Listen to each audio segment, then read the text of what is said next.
He didn't just fight, he dazzled. Footwork like poetry, hands like lightning, a smile that charmed millions and fists that silenced legends.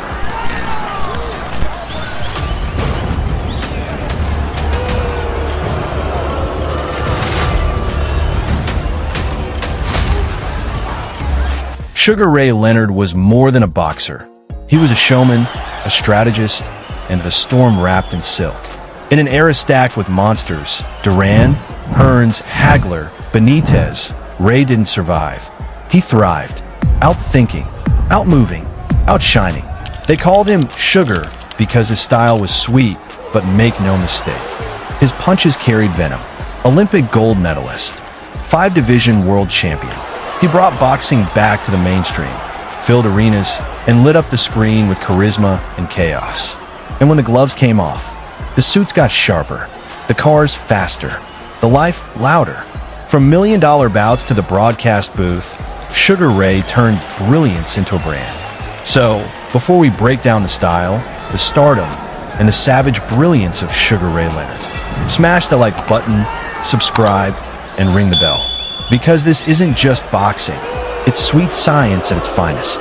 Born on May 17th, 1956, in Wilmington, North Carolina, Ray Charles Leonard didn't grow up with dreams of boxing glory. He was a quiet, observant boy, more comfortable with comic books than conversation. When his family moved to Palmer Park, Maryland, his world became even smaller. But everything changed when he followed his older brother to the local boxing gym. Not to fight, but just to watch. What began as curiosity turned into obsession. Inside those ropes, the shy kid found something he'd never shown the world: speed, timing, precision, and power. His talent bloomed fast, and by the time the 1976 Olympics rolled around, Sugar Ray Leonard wasn't just a promising boxer. He was America's golden hope. He delivered, winning gold in Montreal, then turning pro with a smile as sharp as his jab.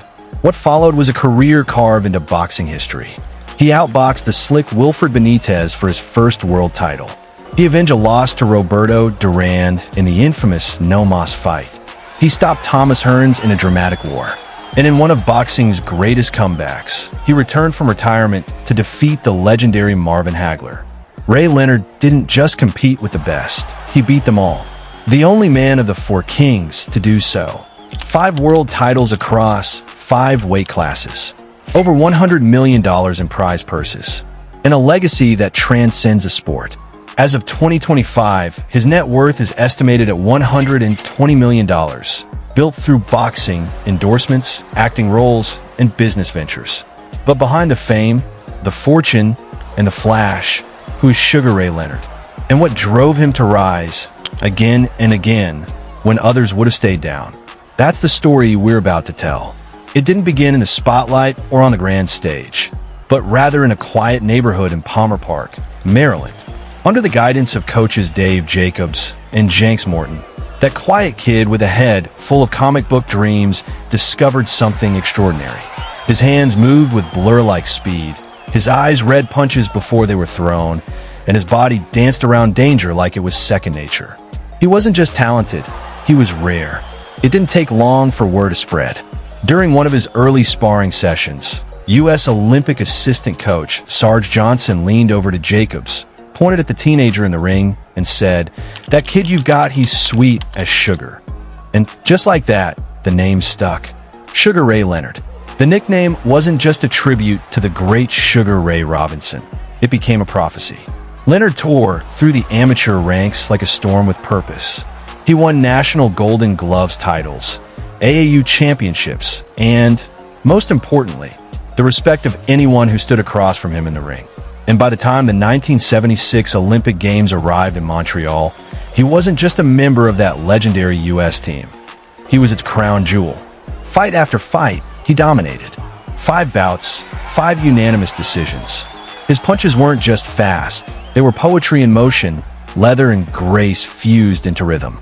In the finals, he faced Cuba's fearsome knockout artist, Andres Aldama, a man who had destroyed every opponent in his path. But Leonard was undeterred. He dropped Aldama in the second round and cruised to victory, standing tall as Olympic champion. Then he shocked the world with a single sentence: I'm finished. My dream is fulfilled. I fought my last fight. At just 20 years old, he believed his boxing journey had ended. But life had other plans. A paternity suit, his father's declining health, his mother's heart attack. The endorsement deals he'd hoped for never came. Reality came crashing down, harder than any punch he'd ever taken in the ring. He wasn't ready to be a professional boxer, but he needed to be a provider. So he did what great fighters do, he fought.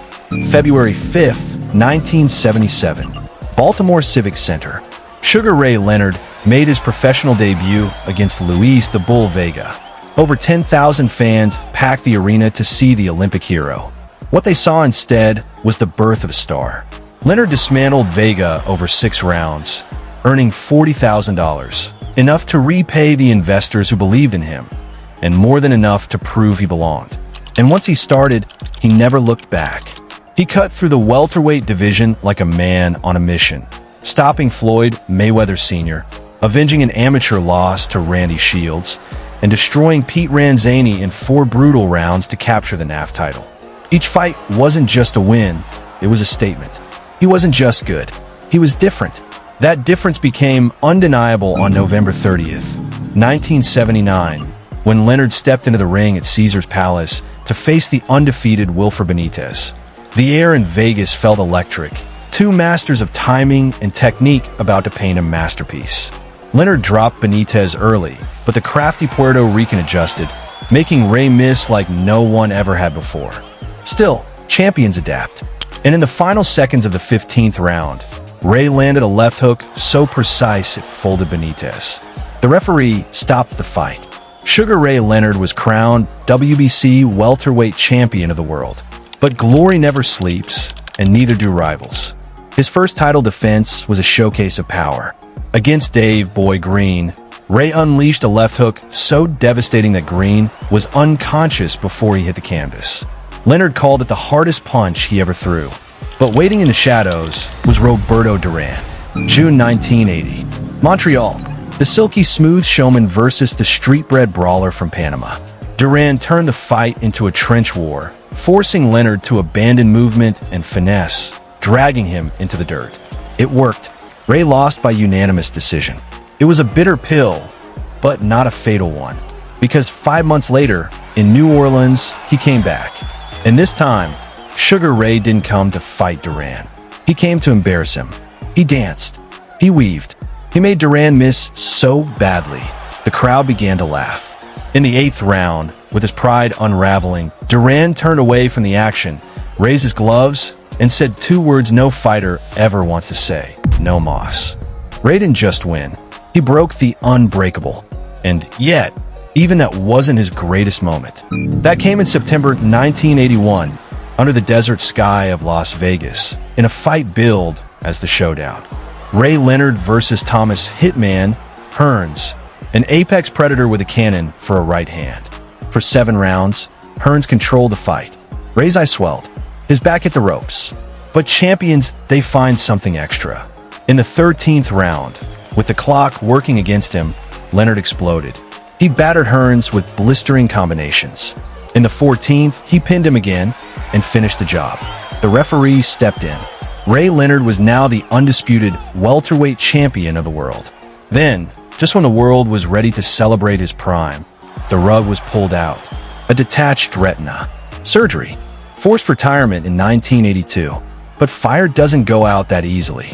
In 1984, he returned to face Kevin Howard.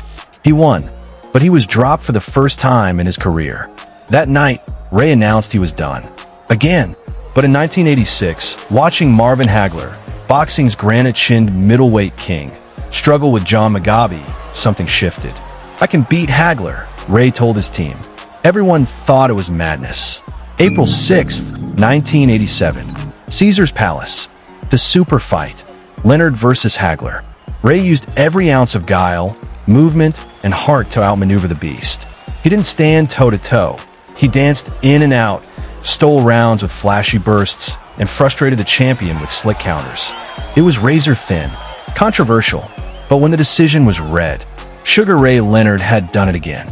He came back once more to beat Donnie Lalonde for 2 more belts, drew in a thrilling rematch with Hearns, and bested Duran a third time. But time never loses. And in 1991, Terry Norris showed Ray that his magic was gone. Knocked down, outclassed, outpaced. "This is no longer my time," he admitted. "Tonight was my last fight." Except it wasn't. In 1997, at 40 years old, he climbed back into the ring one last time. Hector Camacho stopped him in 5 rounds, handing Leonard the only knockout loss of his career. And then it truly was over. A record of 36 wins, 3 losses, 1 draw, 25 knockouts, world titles in 5 weight classes. The only man to defeat Benitez, Hearns, Duran, and Hagler. But you can't measure Sugar Ray Leonard in numbers. He was a dancer in the storm, a fighter who made pain look like poetry.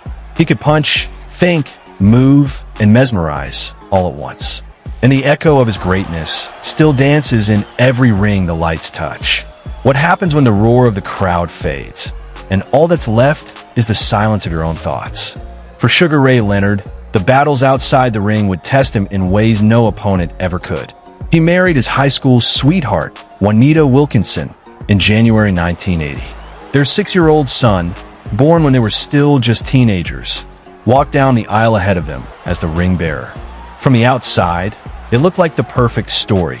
The golden boy, the Olympic hero, the young family living the American dream.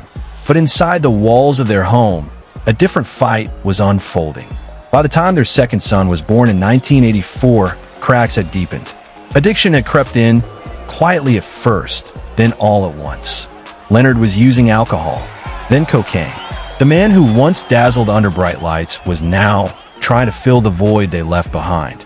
During their divorce proceedings in 1990, Juanita testified that Ray had been abusive during his drug-fueled lows.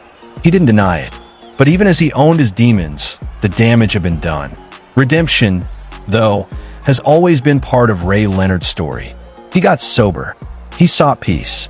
And in 1993, he found love again with Bernadette Roby, daughter of music legend Paul Roby. Their Pacific Palisades wedding was a fairy tale, 10,000 roses flown in from the Netherlands. But had Sugar Ray truly found balance after the chaos? That part of the story is still unfolding. What does life look like when you've conquered the ring, made millions, and etched your name into history? For Sugar Ray Leonard in 2025, it's not about flashing wealth. It's about living a life built on elegance, intention, and legacy. Tucked high above the shimmering coastline of Los Angeles, Leonard's estate in Pacific Palisades stands like a monument to quiet power. This sprawling Italian-style villa, nearly 17,000 square feet of crafted luxury, isn't just a house, it's a sanctuary. Perched on nearly 2 acres of prime California real estate, it whispers rather than shouts. From fireplaces imported from Europe to a chef's kitchen lined with Jerusalem stone, every corner feels personal. The master suite opens to sweeping canyon and ocean views, while just beyond the walls, you'll find a tennis court, a putting green, a sun-drenched pool, and a 2-story guest house, each piece part of a mosaic of comfort and class. He's listed the estate before, once for over $50 million, making it one of California's priciest celebrity homes. But the value isn't just in the walls or marble floors. It's in the legacy it represents. This isn't a boxer's house. It's a champion's. Leonard's taste off the canvas mirrors his style inside it. Sharp, measured, timeless. He's not chasing the flashiest supercars or headlines. You'll find him behind the wheel of a Cadillac, gliding through Los Angeles with the same smooth confidence he once used to dance around opponents. His possessions, like his persona, are carefully chosen. Nothing loud, everything deliberate. Beyond the glitz, his wealth is anchored in smart choices, properties in California and Maryland, lucrative brand partnerships with names like Coca-Cola and Ford, and royalties for his best-selling memoir, The Big Fight. His speaking engagements fetch 5 figures a night. But his lifestyle isn't just a reward, it's a reflection. A mirror of the man who earned it not only through brilliance in the ring, but through grace outside it. So, what does a life of true victory look like when the cheers have faded and all that remains is legacy? For Sugar Ray Leonard, retirement wasn't the end of his story. It was a new beginning, one defined not by titles or punches, but by purpose, reinvention, and a relentless desire to give back. After stepping away from the ring, he didn't disappear into the shadows. He stepped confidently into a new kind of spotlight, becoming a beloved figure in sports broadcasting. Whether on HBO, ABC, or ESPN, his insight, intelligence, and signature charisma made him one of the most trusted voices in boxing. And when he took the reins as host of The Contender, a gritty, heartfelt boxing reality show, he earned not only an Emmy nomination, but also the admiration of a new generation of fans who never saw him fight live, but felt his impact just the same. Leonard's reach stretched even further. He embraced acting, appearing in shows like Renegade, Half and Half, Married with Children, and even landing a role in the Oscar-nominated film The Fighter. He wasn't just surviving after boxing. He was thriving, growing into a full-blown pop culture icon. But the heart of his post-boxing journey wasn't fame. It was service. In 2009, Leonard founded the Sugar Ray Leonard Foundation, focused on juvenile diabetes and underserved youth. He testified before the U.S. Senate, led campaigns nationwide, and used his voice to fight battles that mattered beyond the ring. In his 2011 memoir, The Big Fight, Leonard pulled back the curtain, revealing the darker corners of his life, his struggles with addiction, trauma, and identity. It was bold, it was human, and it inspired. He even danced his way into millions of homes on Dancing with Stars, proving that footwork, grace, and heart never leave a true fighter. He is a symbol of transformation, and a reminder that even outside the ring, champions keep fighting. Before you go, don't miss out on exclusive perks. Click the link in the description to become a channel member and enjoy awesome benefits, like suggesting future video topics, getting early access to new content 48 hours before anyone else, and much more. Your support means the world and helps us keep bringing you the stories you love. If you enjoyed this video, hit that like button, drop a comment, and subscribe for more amazing content. And while you're here, why not check out our deep dive into Floyd Mayweather's video? Trust me, you won't want to miss it. Thanks for watching, and we'll see you in the next one.